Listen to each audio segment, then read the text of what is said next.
This video we're taking a look at just the SEC preview and the different tiers that we see these teams in and what most rational people, which obviously fans might see differently, but most rational people see these teams. And we're going to jump right in. The bottom tier in the SEC is Vandy. They're in a tier all by themselves. We're going to call it Tier 5. And it's just the Vandy tier. Those dudes are just fighting, trying to find a way to maybe get to a bowl game, maybe win an SEC game. And nobody's really looking to them to really even win a game in the SEC. So Vandy has actually turned into just a JUCO for smart people. Smart people go there, they play a little bit of football in the SEC, and teams think they're pretty good, and they bring them on. So Vandy lost a ton of guys in the portal that were pretty good. They lost a QB and a wide receiver to Colorado. They had a D lineman go to USC. They had a safety go to Miami. And probably the biggest one, most impactful guy was Landon Humphreys, wide receiver going to Georgia. Really good player. He's probably going to factor into national championship caliber team with the Georgia Bulldogs. Now we're going to jump into Tier 4. And whenever we're talking about Tier 4, we're talking about teams that are trying to get some respect, hoping to get to a bowl game, and really some of these coaches are just trying to hold on for another year. But teams that we have in this tier: South Carolina, Arkansas, Mississippi State. And, of course, if you're looking at South Carolina and Arkansas, two teams with coaches that have had up and down careers so far at both schools, and at times have looked like they've been going the right direction. But last year, both programs took a step back. And you're looking at South Carolina, this is going to be the second year for their coordinator, Dow Loggins, coming in for the offense, see if he can turn the offense around. Of course, they had that stretch a couple years ago when they beat Clemson and they beat Tennessee in back-to-back weeks, which was huge for Shane Beamer. And, of course, they did nothing but get better from the time they got there to that year, and then they had that regression last year. So it's going to be interesting to see how they rebound this year. And with Arkansas, of course, Sam Pittman had that 9-win season and regressed just a little bit. Kendall Browse went to TCU. Barry Odom left before last year, went to UNLV. But Arkansas actually got better on defense last year. Where they really struggled was bringing in Dan Enos. Didn't quite work out with the personnel that they had with KJ Jefferson. Ended up firing him probably about 8 weeks into the season whenever they played Mississippi State, and probably the ugliest game you've ever seen. I think it was a 7-6 game, something along those lines, where Arkansas lost to Mississippi State. And Sam Pittman brought in Bobby Petrino. And if any Arkansas fan or any person in Arkansas would have been told that Bobby Petrino would be back at the University of Arkansas even a couple years ago, they would have told you that you're crazy. But he's back as the offensive coordinator, and it's going to be interesting to see how that dynamic plays out through the year. Of course, Sam Pittman, one of the few coaches in the country that are really on the hot seat. And the last team in this tier, Mississippi State, Zach Arnett had 1 year right after Mike Leach, tried to turn over the entire offense, do something totally different. Really didn't work out, and rightfully they got rid of Zach Arnett, let him go.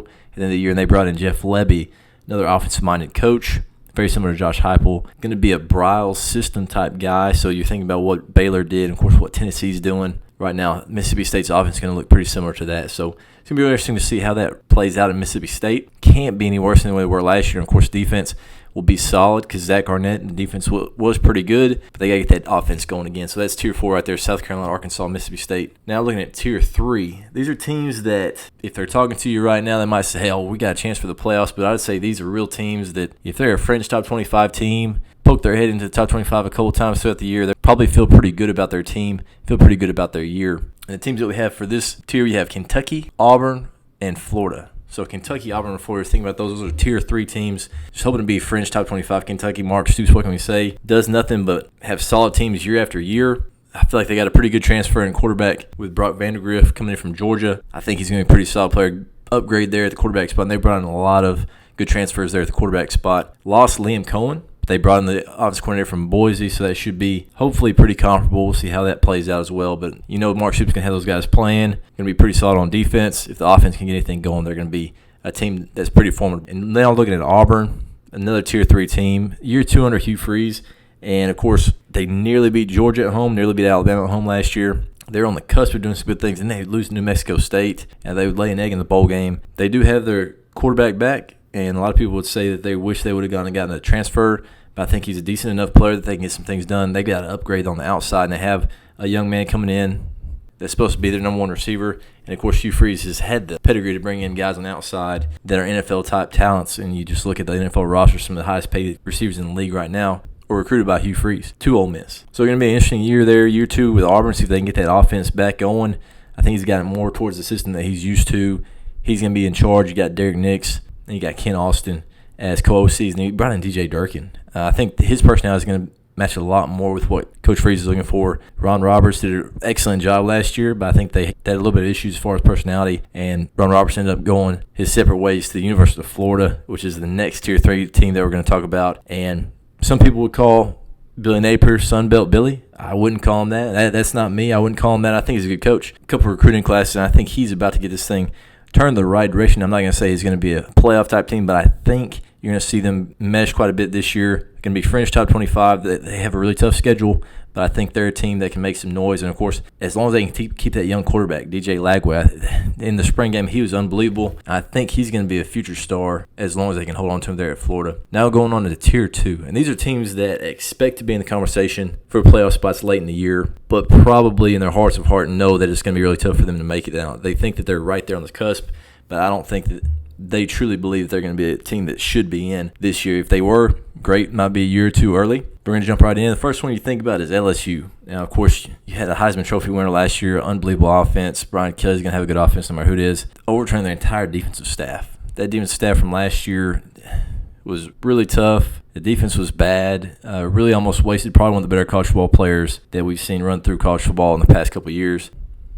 So right there, LSU, I think they're going to be a team that's right on the cusp, but I wouldn't see them getting into the playoffs. I think they're probably a year out. Another team that's right there on the cusp, Mizzou. And Coach Drinkowitz had to replace his defensive staff. Those dudes went to LSU.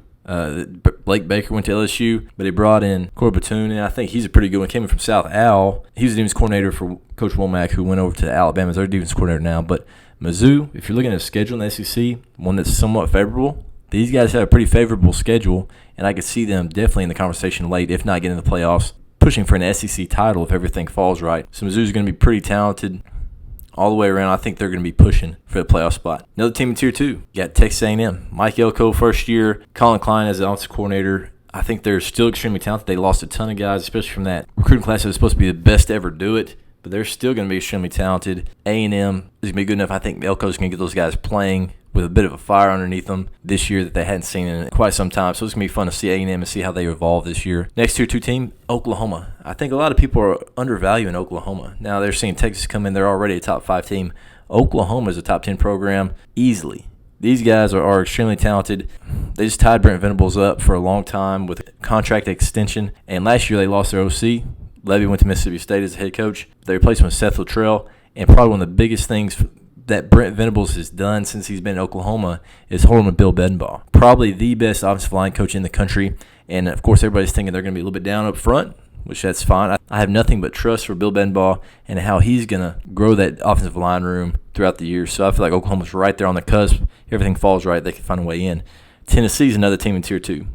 Coach Heupel, you're going to have that offense rolling. With Nico Maliava, they're going to be good enough to win a lot of games. I think that defense is going to be undervalued. They're going to put a lot of stress on teams where they're going to be able to score, and they have that defense that's going to be pretty solid all the way around. Some of the best edge players in the country get after the quarterback, which if you get into a high-scoring battle, one that's back and forth, those edge rushers can really make a difference. So I can see Tennessee right on the cusp, if not making the playoffs. So right there, Tier 2, you got LSU, Missouri, A&M, Oklahoma, and Tennessee. All those teams, if you really talk to their fans and they got down and they thought out of their heart of hearts and were honest, they'd say we should be close to the playoffs. Maybe a year away. We'd have to get a break or two, go our way as well.